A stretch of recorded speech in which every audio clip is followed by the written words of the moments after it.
Hello friends, మీకు కూడా పుణ్యం ఉందా? సో కార్తీక పున్నమి రోజు నోంబూరెలు చాలా కష్టమని చాలామంది అనుకుంటారు, కానీ చాలా ఈజీ అండ్ టేస్టీగా, అది కూడా ఫస్ట్ టైం చేసిన వాళ్ళు కూడా ఈజీగా చేసుకునేలా చేసుకుందాం రండి.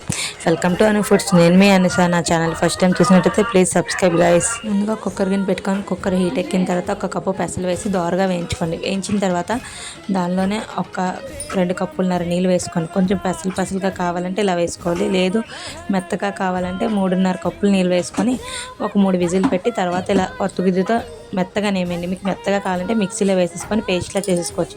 అదే కప్పుతో బెల్లం పెట్టేసుకొని తీగపాకం వచ్చే వరకు బెల్లాన్ని మరిగించుకోవాలి. అలా దగ్గరగా తీగపాకం వచ్చిన తర్వాత అందులో కొంచెం ఇలాచి పౌడర్ వేసుకుని టేస్ట్ చాలా బాగుంటుంది.